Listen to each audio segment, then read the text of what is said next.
This is a videotape for women, taught by women, about how to improve your golf game. For the intermediate player, the tape presents a method to perform more consistently. For the beginner or novice, the tape presents a vocabulary of the game and a method to produce more effective, successful playing.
Us women want to get a little bit more distance from our golf swing, and you can really do it. We have to understand it's not all muscle and strength that causes the distance. Instead, it's the club head speed we're able to generate.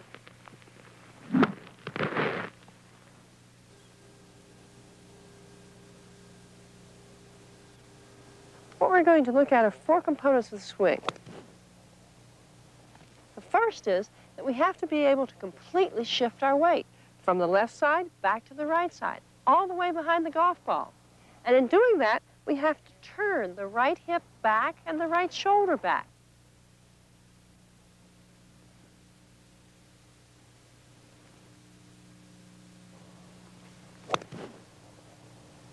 We don't just slide over, but instead we make a good full turn with our weight shifted to the right side. The second step, then, is to also coordinate moving back to the left side.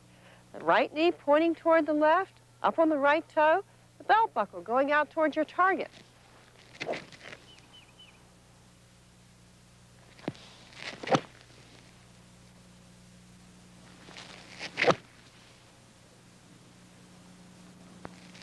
The third thing we have to be able to do to create club head speed and distance, we have to be able to make a wide swing with our arms, pushing that club back as far and as high as it will go, and then pulling it through and as far out and as wide as it will go.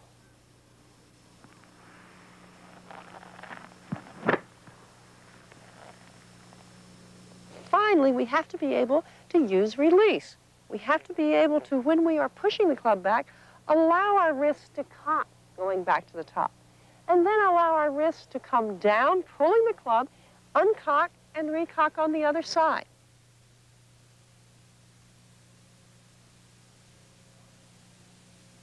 It is not correct to start the downswing by letting the wrist uncock immediately. Instead, the hands stay quiet, the arms and the legs pulling the swing out toward the target. Putting those four elements together in a well-timed, well-sequenced motion is what's going to make us have a good golf swing, creating more club head speed, creating more distance, no matter what our skill level.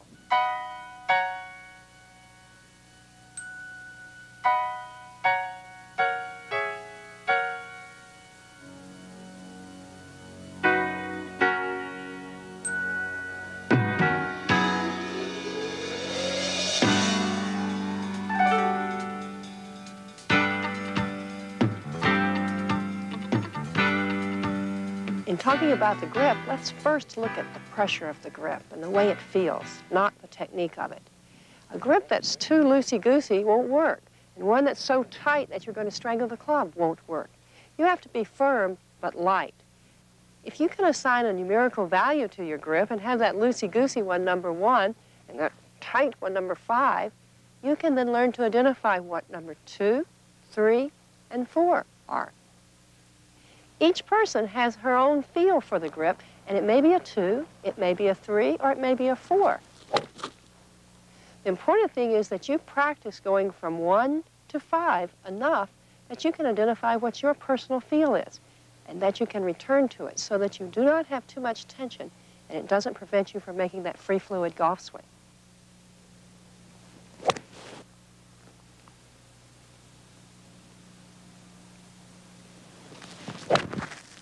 Now that we have a way for developing the feel or finding the pressure of the grip, let's look now at how we position our hands on the club. Remember, there are two ways you can do it, and either one is equally effective. Both of them have the left hand in control of the golf club. So we're going to work with that position. If you'll simply open your left hand and lay the club across the palm, let the fatty portion of the back of the palm go on top of the club. Keep the relationship between the back of the hand and the club face so that you'll always be able to return the club face square to the target. You'll see when you close the hand on the grip that the last 3 fingers of the left hand are pretty much in charge of it. And the thumb is going to be over on the right side of the grip. Then take the right hand and let the club rest in the joints of the fingers, not in the palm, but in the fingers. And then allow the palm to come over the club so that the thumb of the left hand is keeping the palm off of the club itself. On the back side, as you look underneath, you can either use the interlocking grip or you can use an overlapping grip in which you simply allow the little finger to rest on top of the forefinger of the left hand. Again, look, the thumb of the right hand is going to be on the left side of the club. A couple of checkpoints for you to see if you've done this right is that you should be able to very freely hammer the club down on the ground like this with both hands. You should be able to open your palms and see the fingers face each other and point toward the ground. And finally, as you just look down while holding your grip down on your club down on the ground, you should be able to look down the fingernails, not on top of them like this. If you can use these checkpoints and make sure that you return your hands to the same position every time, you've got a much more consistent grip, and you have a much better chance of making a consistent golf swing. The secret to having an accurate and consistent golf swing is learning how to aim, have a proper setup, and good alignment. Golf is a target game, so you have to learn to aim. In aiming, you come in from behind the shot.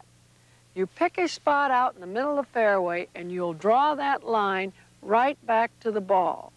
And you will pick a spot about 1 foot to 8 inches right in front of the ball, and you would set the club down on line with that spot. Now you would look out at your target, and you would visualize where you want the ball to go.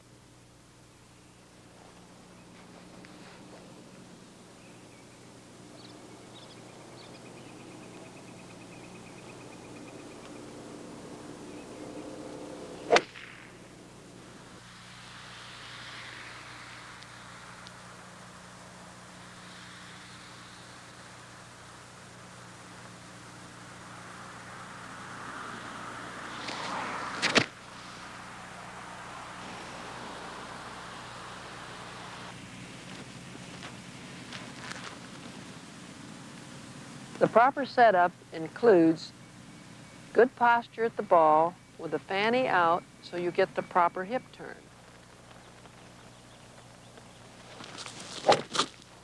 The chin will be up so you get the correct shoulder turn.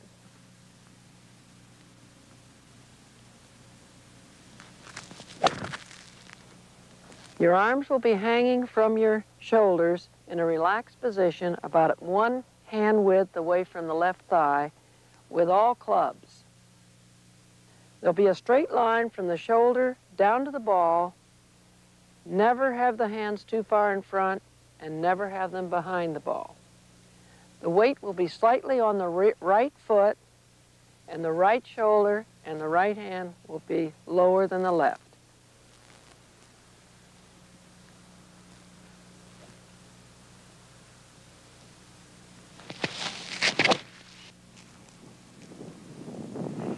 In your alignment, you must line up your feet, your knees, your hips, and your shoulders parallel to your line. In other words, my body will be aiming about 10 yards to the left of my target on the fairway, and the ball will be going right down the middle of the fairway.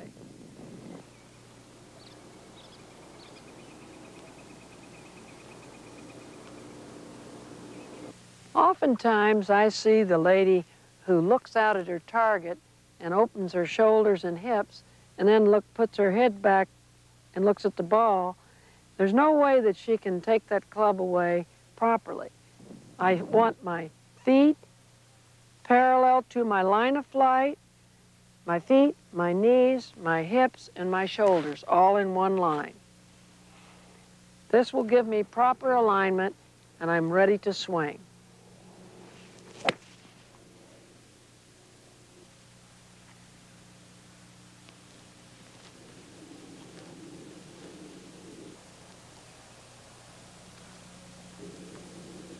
Ladies, one thing you must have is a pre-swing routine. All the great players have it. They always do the same. No matter how you do it, you should do it over each time when you come into a shot. For instance, you want to have the same grip, you want to have the same setup, the same alignment to the ball, and the same amount of motion and waggles. But whatever it is, do it over each time with each shot.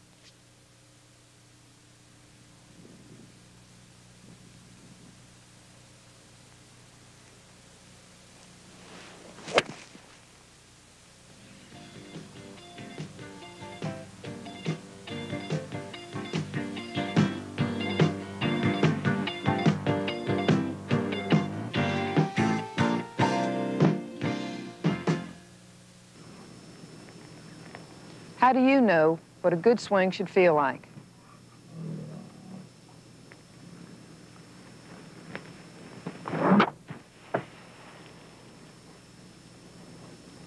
Whatever your ability level is, I want to show you a method that will help you develop a more consistent, repeatable golf swing. The key to what we're going to be doing in this method is to help you develop feel.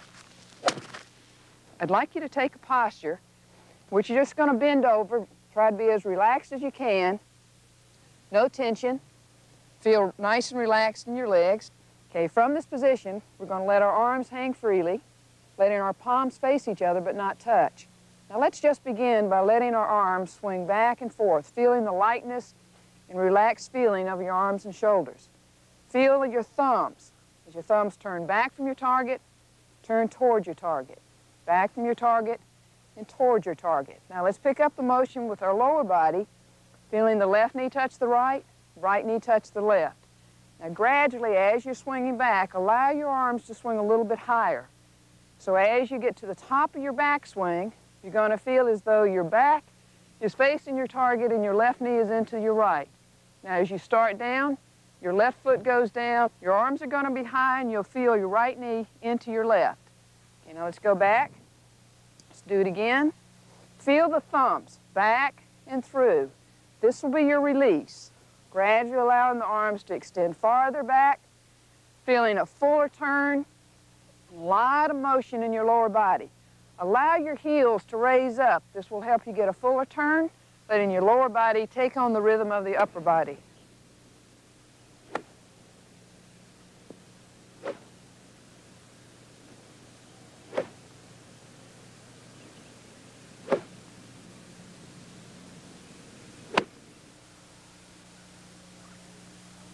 Now what we'd like to do is to focus on the real essence of the swing, and that's the release. And this is what you've been doing as you are swinging back and feeling your thumb swing back, down, and through. Now, why is this important? The release is critical in helping you to create both club head speed as well as consistent direction as the club head comes through the ball. Now, to help you begin to feel this, there's several drills that you can do. First of all, I'd like you just to hold it in your right hand, taking your regular right hand grip. Now just make some swings and swing it back, pointing your thumbs back from your imaginary target. Now swing down and point your thumbs down at where the ball would be, and then point your thumbs again towards your imaginary target. Let's do that again. Let's do it now with your left hand, doing the same movement, pointing your thumbs back and out towards your imaginary target. Try to feel the swinging motion back, down, and through.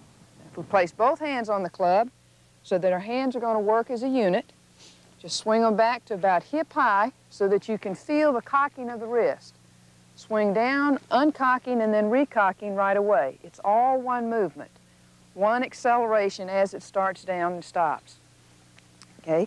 Another drill that we can do is called the stork drill. This is a one-legged drill in which you're going to take your right foot and draw it straight back so it's going to be behind your left. From this position, you're going to take your same posture where you're going to feel your arms hanging freely from your shoulders. Now we're going to make those same short swings so you become more aware of what your hands are doing in the swing. You want to feel your hands a light grip pressure so that you can feel the cocking and uncocking as you're swinging through. Can you feel a difference in the lightness in your hands? Feel the speed of the club head as you're swinging through.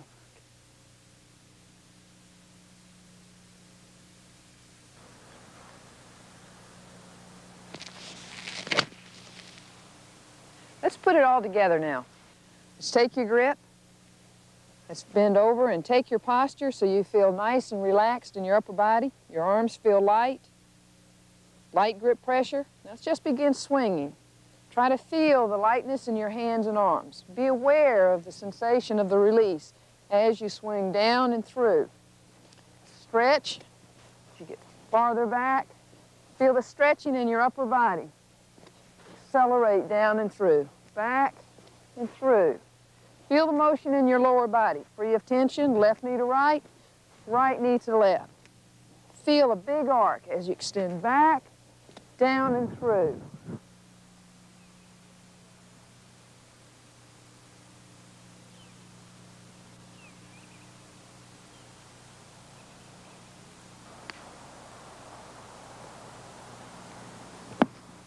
Whenever you feel your swing go out of sync, come back and review this method.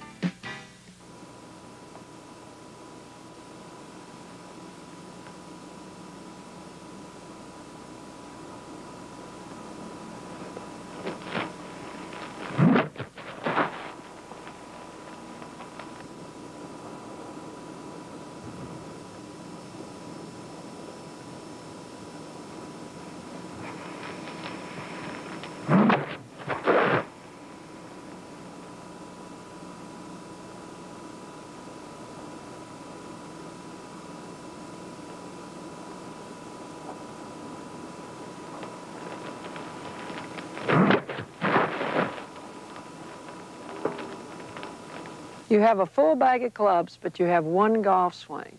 You'll use the same golf swing for every club in the bag. The only difference is that you will use a different setup and ball position. So let's see how they work.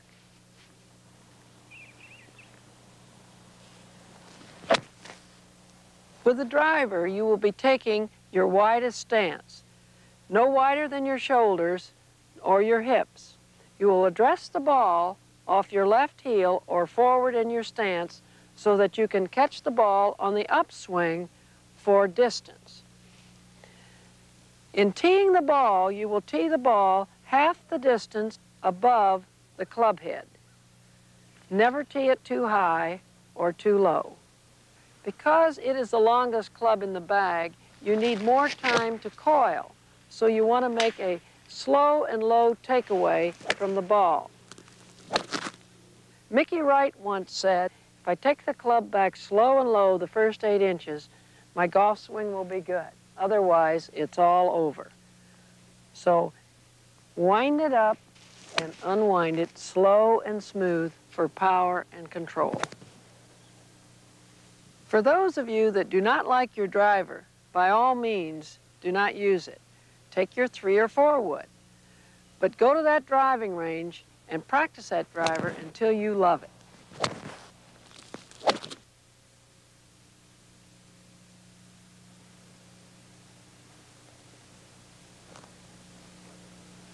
The only difference between hitting a fairway wood and the driver is the ball position. You'll play the ball back about 1 inch in your stance. This is because you want to catch the ball at the bottom of your arc. And it's the same sweeping back and through golf swing. The leg drive has a lot to do with your ball position. The player that has very strong leg drive can play that ball well up off of the left foot. But the lady with the weaker leg drive will maybe even have to play the ball back closer to the center of her feet, depending on your skill level. Good leg drive, forward ball. Poor leg drive, ball back.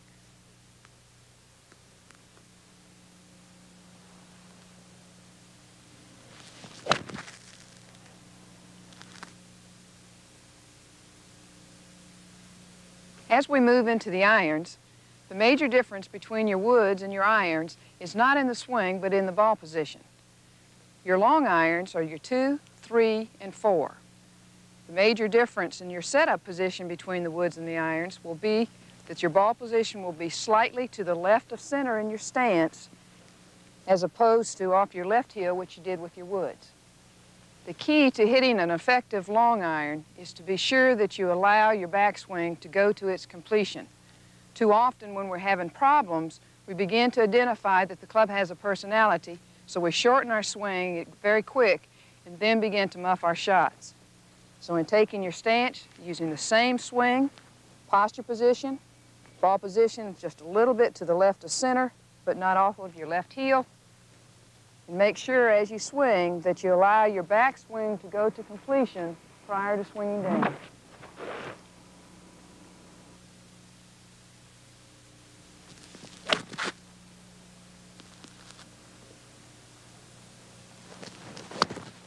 The swing motion for your mid-irons is identical to the swing motion of the long irons.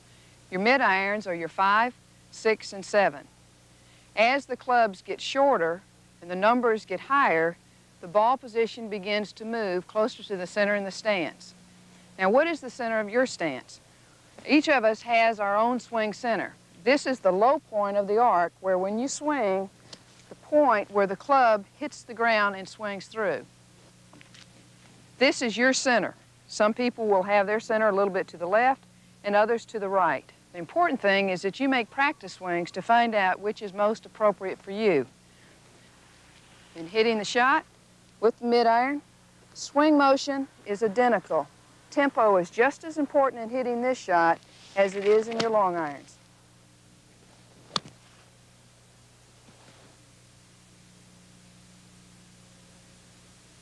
The short irons are the 8, the 9, and the wedge.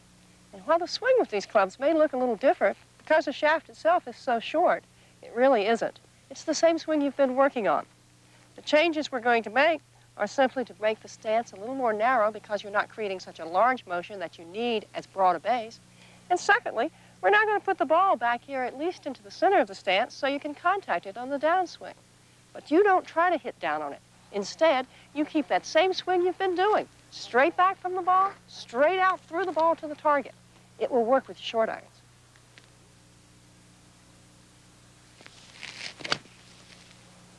Two of the problems we see people making with these clubs are to either try to hit down on it to get the ball in the air, or else scoop it trying to get the ball in the air. Both of these are deadly and will ruin your swing. Instead, you have to take the club straight back, straight through, completing your swing as with every other club.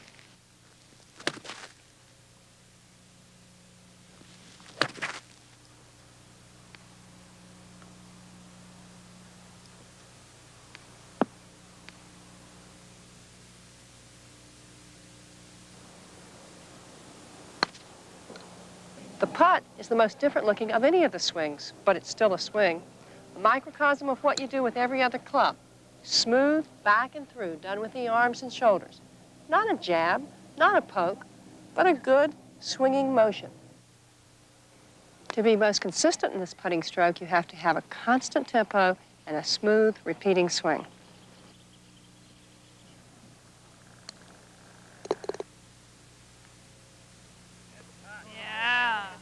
Yeah, isn't that hard?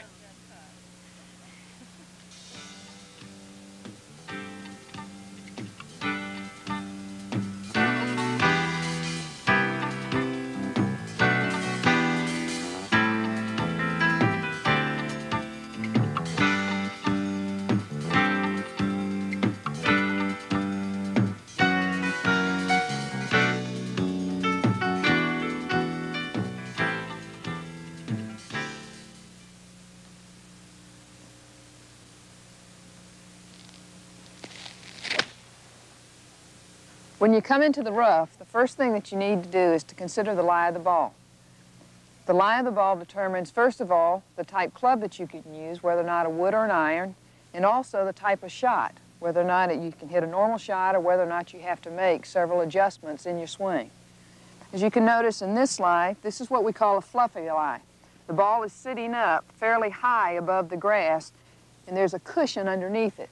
So for this particular lie, I need to consider a major adjustment in my stance, in which I'm going to have to move the ball forward in my stance, where I normally play it slightly to the inside of my left heel.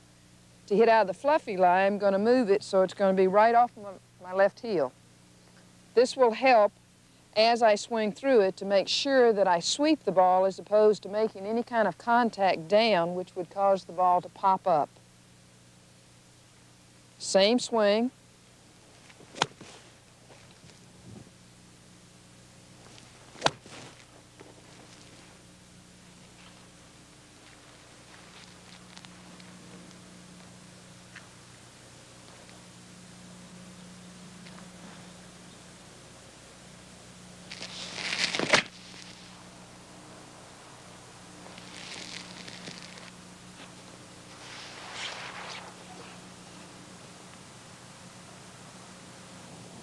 As you can see in this lie, compared to the other lie in which the ball was sitting up, this lie, the ball is nestled down deep into the grass.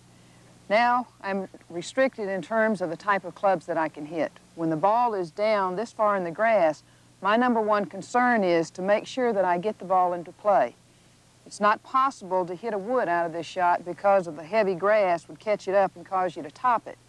So now the choice of club will be more of a high iron, possibly a 7, 8, or a 9, which will allow me to be sure and get down to the ball, nestled down into the grass in order to hit it out. Because the ball is buried and nestled down into the grass, as I swing, I'm going to make two adjustments. The first is I'm going to open my blade slightly so that as I swing, if the blade catches in the grass and turns, I'll still make square contact and get a good shot. If I leave it in the square position and it catches up as I make contact with the ball, it'll cause the blade to close and hit it low and to the left.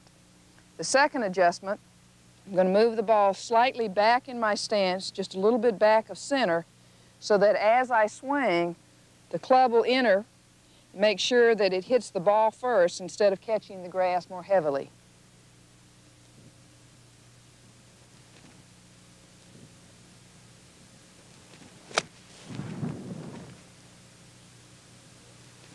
So as I hit it, making the same swing with the adjustment back in my stance with a slightly open blade.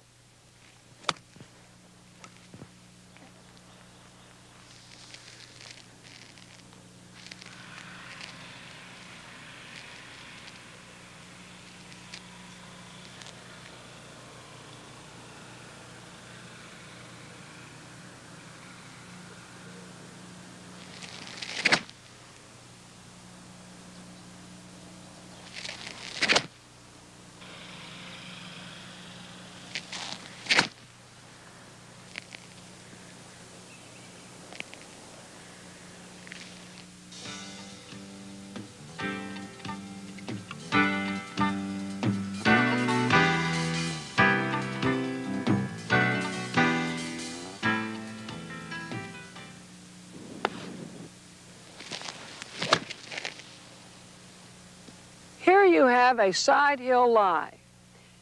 The first thing you have to do is know that the ball is going to go from your right to your left. In other words, you're going to draw the ball a little bit. So you will aim to the right of your target.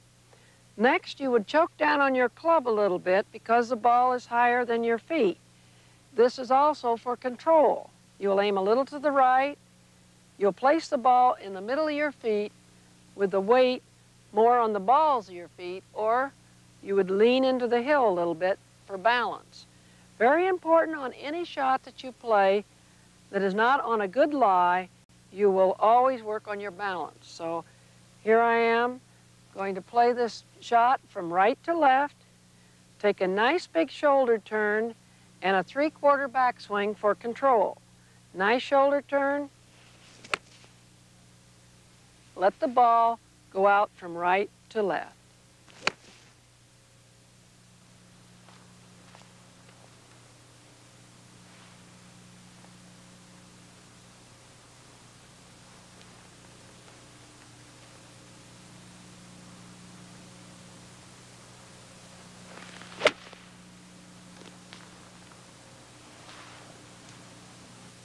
Here we have a downhill lie with the ball below your feet. So what you want to do is aim the ball to the left of target because the ball will go from your left to your right. At the same time, you will crowd the ball a little bit. In other words, you'll get a little closer to the ball because the ball is below your feet. You will hold on to the end of the golf club instead of choking it down. You will lean into the hill, meaning put more weight on your feet, your heels, because of your balance again. You do not want to fall into the shot and miss it. The key to this is, again, taking a nice big shoulder turn and a short backswing, and when you come through, you want to stay with the ball, stay down in that position. The most common error I find is that the player takes it back and comes up and tops this shot 90% of the time. Stay with the shot.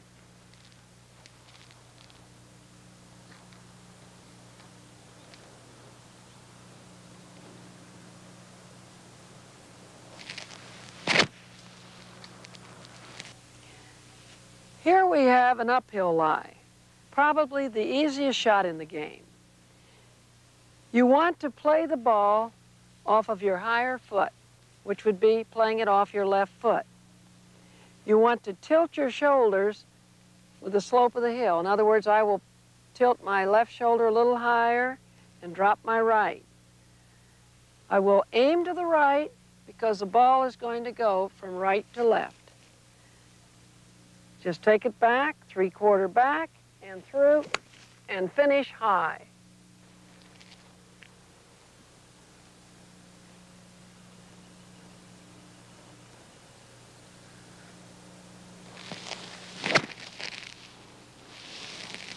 The most common error is the person that leans into the hill to begin with and hits down into the hill and misses the shot. You want to follow the hill to the finish.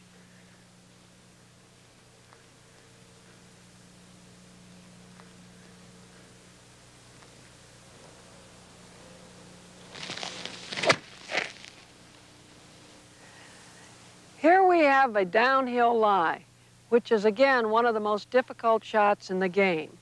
And because it's a downhill lie, my ball is going to go from left to right. In other words, it's going to fade a little bit. So I will aim to the left of my target a little bit and just let the ball ride on in. One thing I must do, instead of picking a 5-iron for this shot, I will take a 6, because I'm going to play the ball back closest to my highest foot, which is my right foot, and that will make my 6-iron into a 5-iron. I will brace with my left leg and maybe widen my stance a little for balance.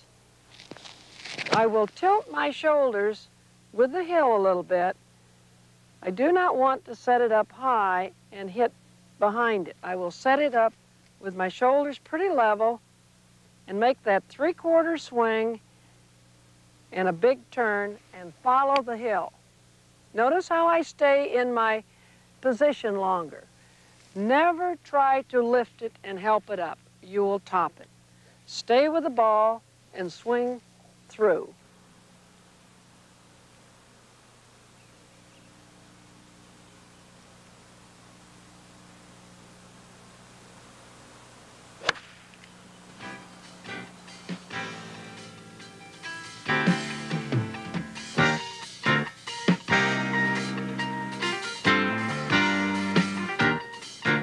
Hi, I'm Carolyn Hill, and I make my living playing golf. Good sound golf instruction is important in developing anyone's game. And just as important is the equipment you play. My new Tigris G clubs from Lynx are specially designed and weighted for the Lynx MV graphite shaft to ensure you get maximum distance and feel with all your shots.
The approach game is any part of that game where you need less than a full swing to reach the green.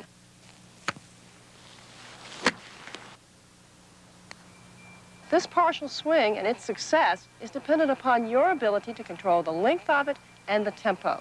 Let's work to recognize one way you can find your length of swing. Imagine yourself in a great big circle, and that circle is going to be divided into pie-shaped wedges. Your first and smallest wedge, 1 to 1. The second, 2 to 2. A little higher yet, 3 to 3. Higher still, 4, 4. Finally, 5 to 5, being almost the complete circle. If you can learn to recognize your distance, what 1 to 1 is, what 4 to 4 is, you can learn to control the length of your partial swing. 1 to 1, 2 to 2, 3 to 3. Higher still, 4, 4. Finally, 5 to 5, being almost the complete circle.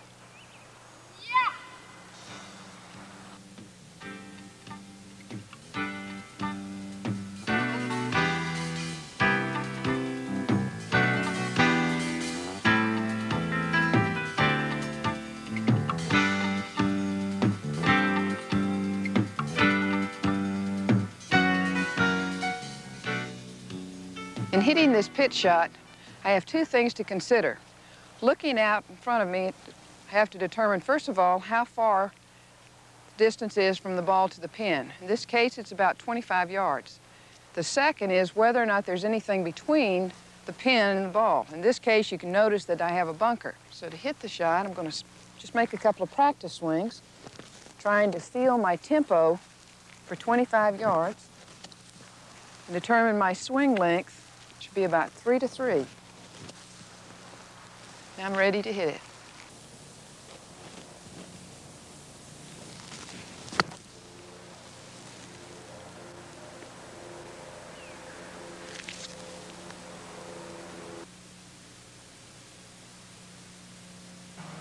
As we move into the pitch shot, there are two terms that we need to clarify first. The pitch shot, which we're about to do, is a shot which has a high trajectory and very little roll. This is often confused with the chip shot, which has a low trajectory and a lot of roll. The two clubs that are most often used in pitching are either the pitching wedge or the sand wedge. These two clubs are used because they have the most loft in the bag.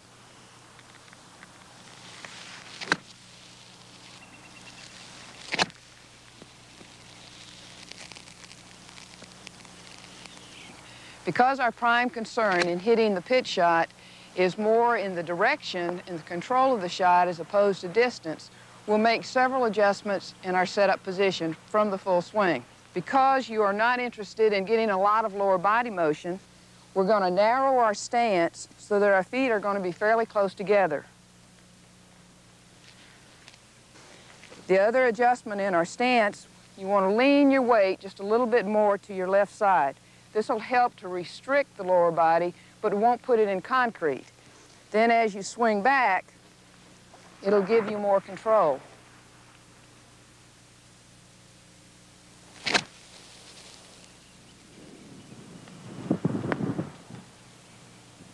The next adjustment is in your ball position.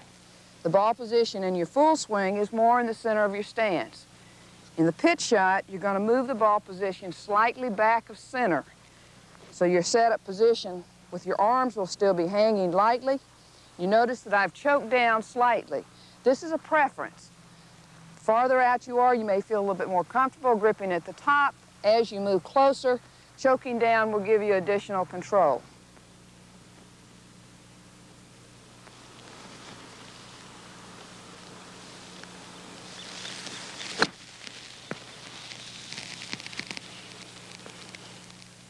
Your swing length will vary depending upon the distance you're from the green, as well as your own personal control. The swing length may be 3 to 3. For a little longer swing, 4 to 4. You may feel comfortable starting out with a square stance, the same as you do in your full shot, but as you progress, you may feel a little bit more comfortable by opening up your stance. This will provide you a little less motion in your lower body and more freedom. Then as you swing back, it'll give you more control.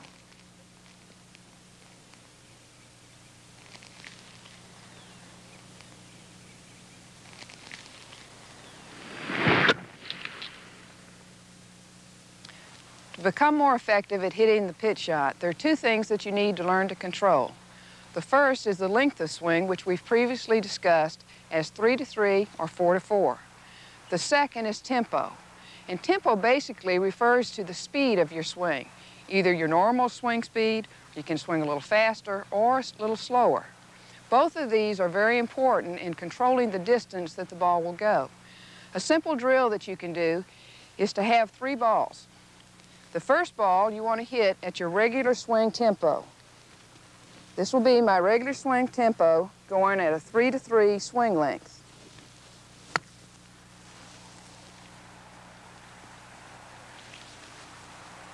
Okay, the second ball, I'm going to make the same swing length of 3-3, but I'm going to swing just a little slower.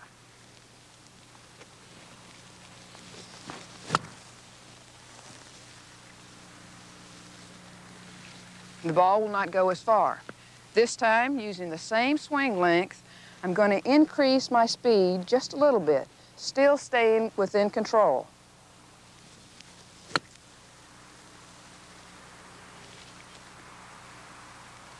The ball will go a little farther.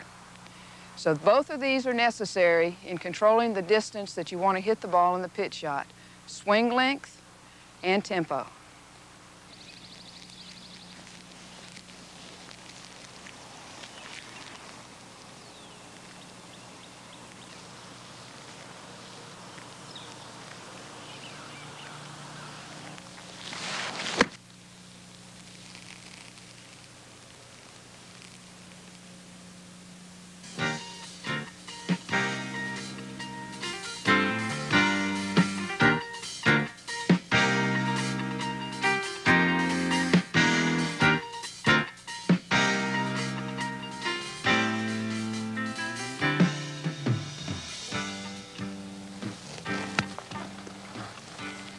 The chip shot is really the simplest one in golf.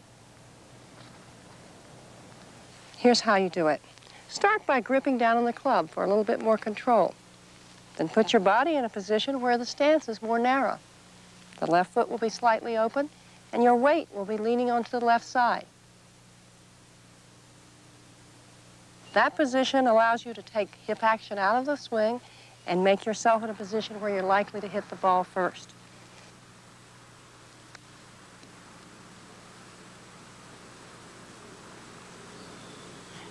The ball itself is going to be in the center of the stance. The hands slightly ahead of the ball. This helps the club face come into the ball in a better position, getting a crisp, clean hit with the chip. When you make the swing, it's not a wristy swing. We see a lot of you out there making a very wristy motion in chipping. That causes you to scoop the ball and not hit it well or predictably.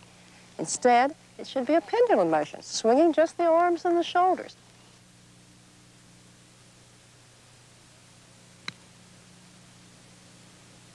And the length of that swing should only be about a 1-to-1 or 2-to-2, depending upon whether you want to go a shorter distance or a longer distance.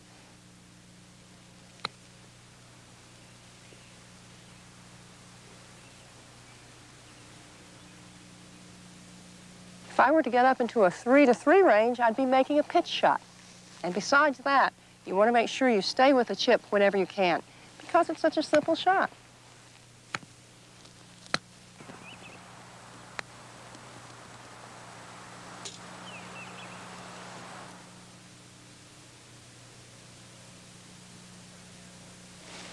Here, for example, I have every reason to use a chip shot. It's a perfect situation, nothing in the way, plenty of green to work with. No reason to pitch. It invites me to make this simple swing. I just have a couple of checkpoints. I want to make sure my weight stays left, and then I make a smooth, pendular swing, not letting the wrist become involved. Get my aim, 1-to-1 swing for this distance.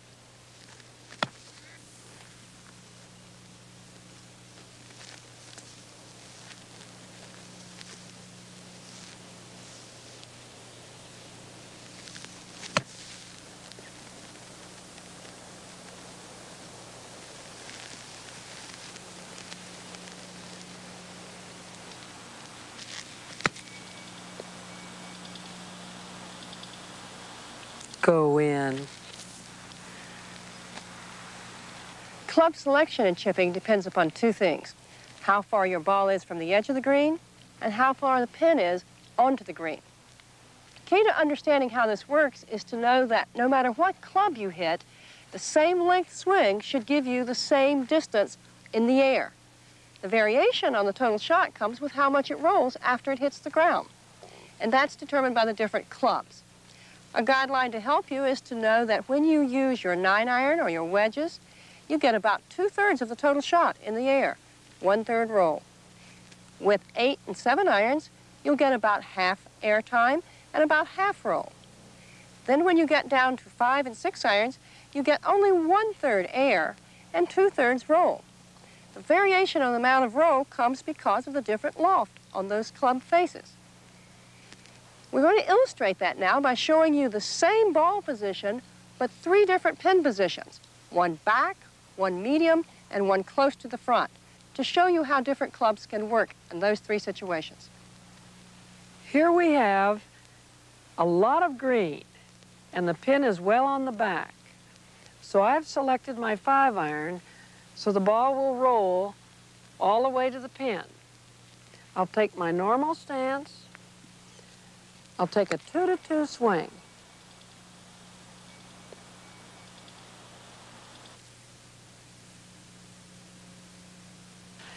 Here the pin is in the middle of the green, so I've selected the 7-iron because I do not need as much roll. I'll use the same setup, the same tempo, and the same 2-to-2 swing.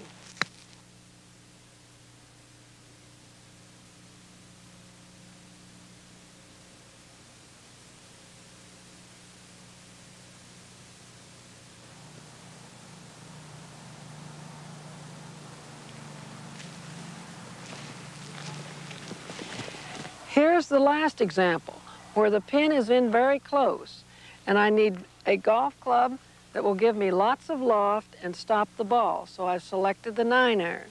I'll use the same stance, the same tempo, and the same 2-to-2 swing.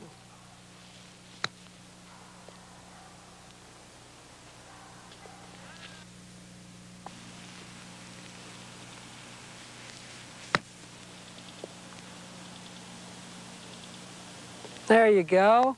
There you go.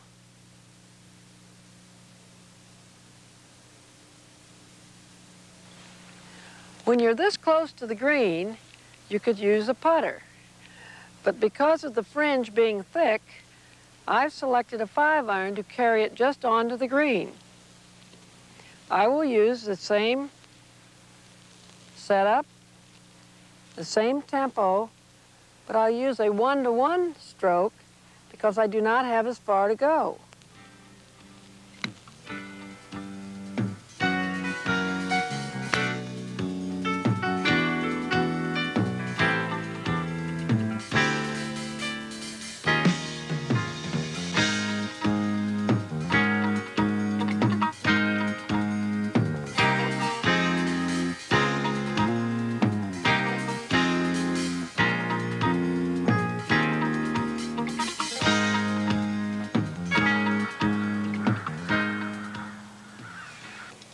Putting green is that place where you see more variation and more personal preference than anywhere else on the golf course.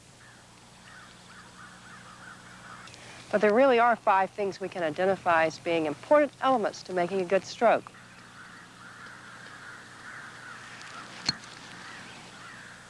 The first of these is we really have to make sure that we hold the club in a way that allows us to keep the club head absolutely square to target at all times.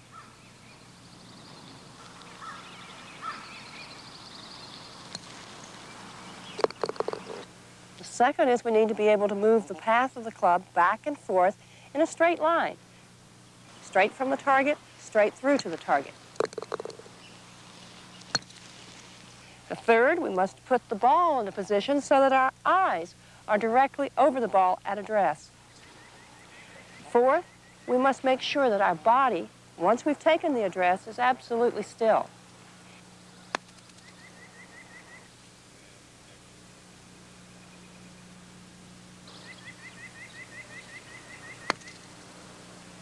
Fifth, we need to make the stroke with just the arms and shoulders, not using the wrist, and of course not moving the body.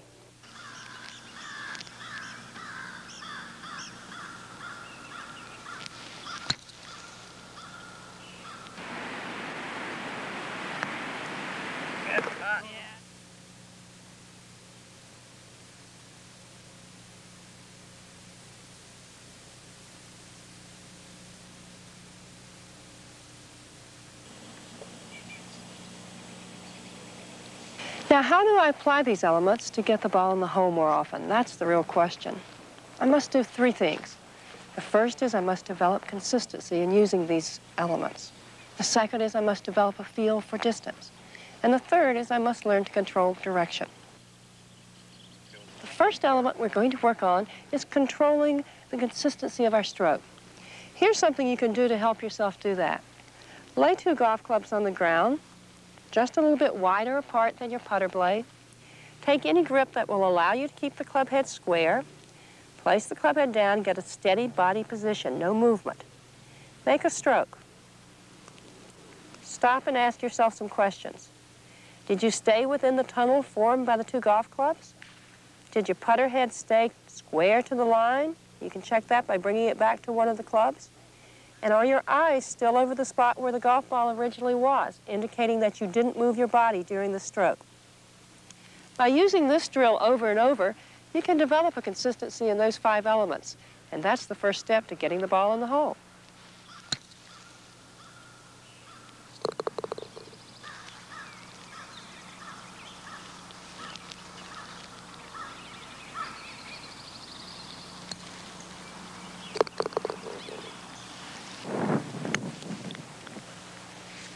The second step is learning a feel for distance. And to do that, you have to realize that distance is a combination of the length of stroke and the speed of stroke. You put those together in your own personal combination. But here's a drill that you can use to help yourself feel that. If I take a ball, choose a spot out on this green anywhere. Make a putting stroke. And notice how far that ball rolls and what the stroke felt like. We want to try to make that same feel again. Same distance back, same tempo or speed going forward. Our object is to try to make each ball come to rest near the others. Same distance back, same speed forward. Each ball should come to rest with the other balls forming a tight cluster at the end. Same distance back, same speed forward. Same distance back, same speed forward. This is a drill that helps us understand how we repeat the same amount of speed and the same distance of swing to give ourselves the same distance of putt every time. Once you've developed a feel for hitting the ball a consistent distance, let's move on and try to learn to hit it varying distances. Here's an exercise you can do to help you feel that. Choose any target, make your best putting stroke, and hit the ball out to that target. Once the balls come to rest, take a second ball, and by varying either your distance of the swing or the speed of the swing, or a combination of the two, try to strike this ball so it goes a few feet further.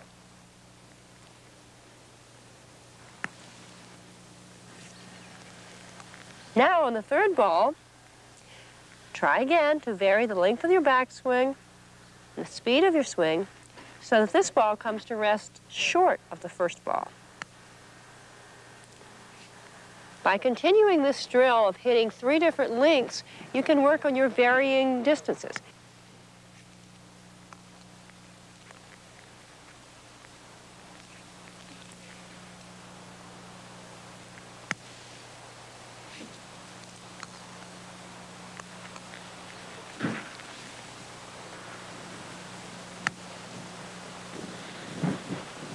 Aiming is simple. Put yourself on the line with the ball and the hole. You can either be here behind the golf ball, or you can be over behind the hole. Either is effective. When you get down low like this, you can see there are any undulations or any differences in the green that you need to be aware of. But mostly what you're looking for is that line in your mind's eye. you're actually in your mind's eye trying to see a colored line between the ball and the target. And once you've established that, look back near the ball, finding a spot very near the golf ball that I can use as an intermediate target. That intermediate target is the point to which I'm going to then take my club, place the face square to that little spot I've chosen, go into my setup position, keeping that spot and the line in my mind's eye, seeing it as clearly as I can. Take a couple of practice swings so that you can get the feel for distance, and then make a putt right down the line you've seen.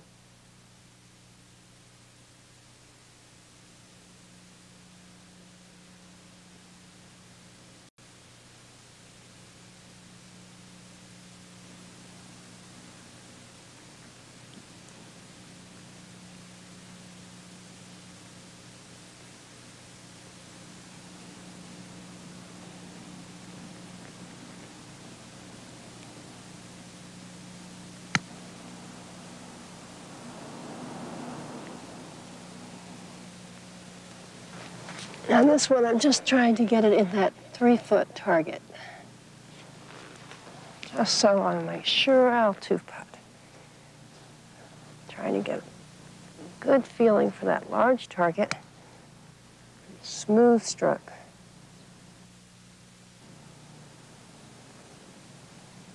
Now let's put it all together.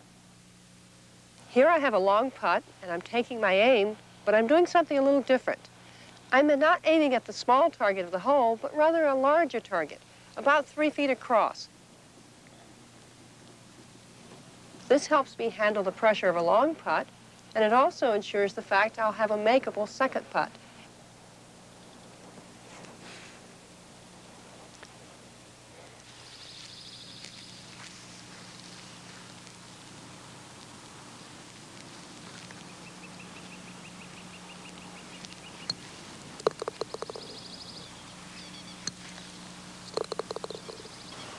Now let's look at a makeable putt. And I call it makeable because it's close enough that I feel confident that I can make it.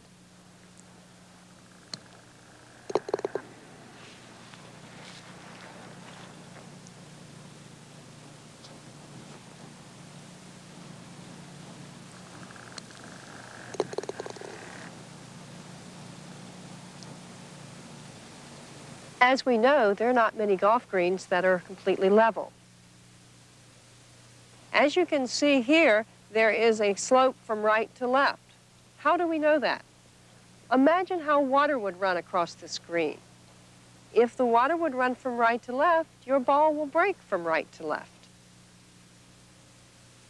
In choosing my aim, I now must choose a spot high above the hole on the right side, so that as it starts slowing down, it will break back to the left.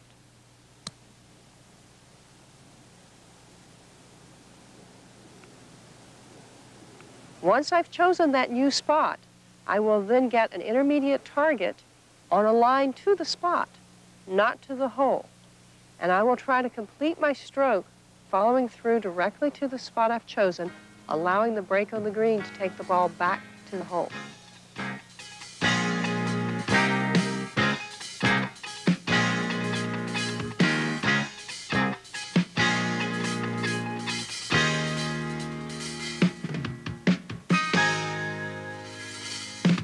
The sand shot is considered by most players as the easiest shot in golf. The reason is this is the only shot in which the club does not actually make contact with the ball, but you hit the sand and the sand knocks the ball out of the trap. Now, how do we accomplish that? There's several things that we need to consider. The first is the equipment, and the manufacturer has taken care of this. You'll notice here that this larger area is slightly higher than this front edge. This is what we call the flange.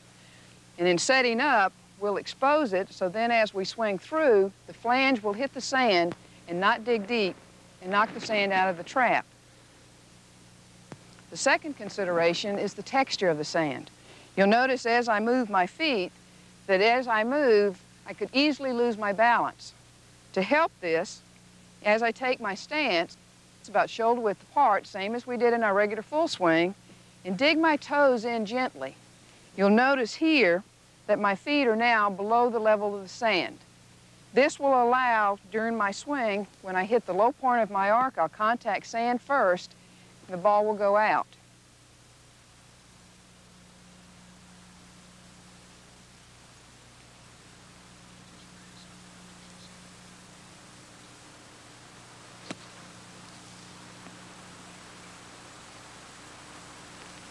The ball position is going to change slightly from your regular full swing.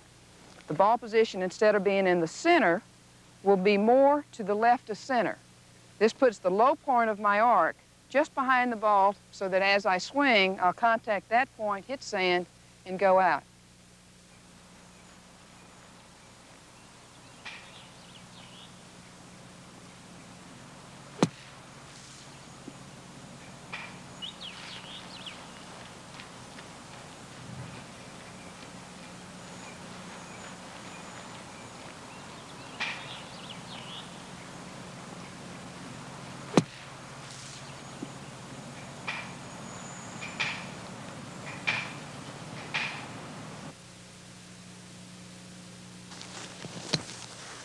The third consideration is that we're going to open the blade slightly. This will help to expose the flange, opening it first, then I'll take my grip.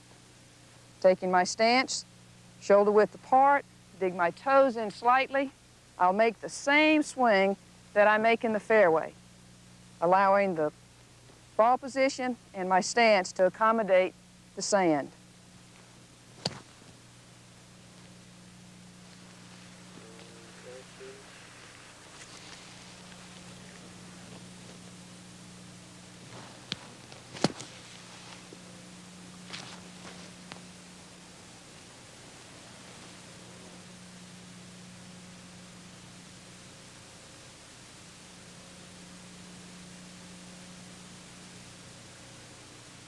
Another lie which we often find in the sand is called the buried lie.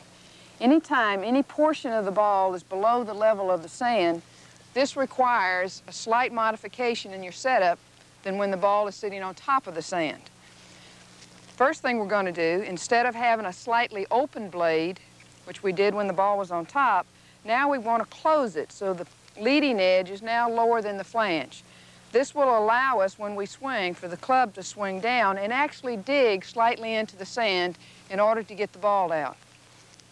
We're going to take our same setup position with our feet fairly close together, digging our toes in slightly, but now the ball position, instead of being forward of center, will be slightly back of center. In addition, to help us make sure that we come down on the ball or actually dig it, we're going to lean slightly to the left. So then as we swing, blade is more square, weight is leaning a little bit left, ball position is slightly back, the ball comes out low and rolls. When you get in the sand, if you feel anxious or less confident about getting out of the sand, you can help yourself by having your first objective as getting out, safely onto the green. Now, if you come into the sand and you feel more comfortable and have a lot of confidence, then you're ready to work on your precision. Okay, now to help you to do this, there's several changes that you can make in order to get the ball to go higher and begin to learn to control the distance. The first is still using the slightly open blade. We're going to set up to it and change our stance. So instead of using our square stance with our square shoulders, we're going to open our shoulders slightly to the left and open our hips as well as to open our stance.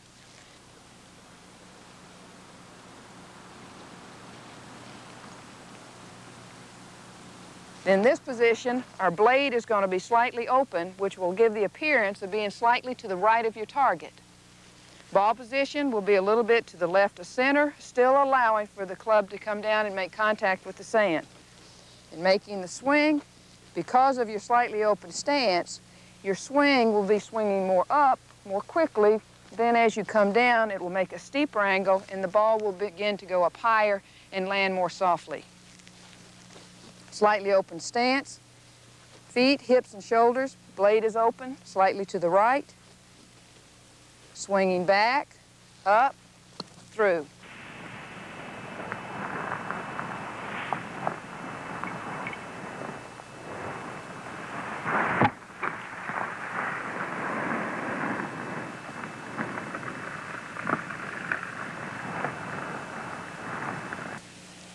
Just because you're in a bunker is no reason for you to have a big explosion shot. In this situation where the ball's trickled in over a low lip and there's not a high lip going out toward the green, I can use my chip shot, and so can you. Simply take the club grip down for more control, your regular chip stance, keeping the ball slightly in the center of the stance, so you will contact the ball first, not the sand. I want to keep my hand slightly ahead, and depending upon the distance of the shot, use my 1-to-1 or 2-to-2 swing. By practicing this, you can make a lot easier bunker shot than the explosion one.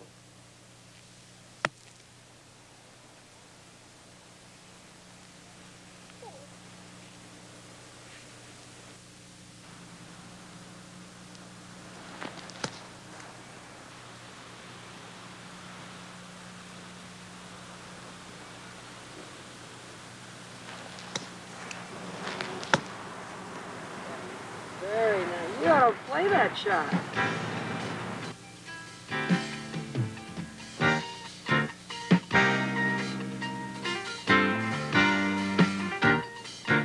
Hi, I'm Carolyn Hill, and I make my living playing golf. Good sound golf instruction is important in developing anyone's game. And just as important is the equipment you play. My new Tigris G clubs from Lynx are specially designed and weighted for the Lynx MV graphite shaft to ensure you get maximum distance and feel with all your shots.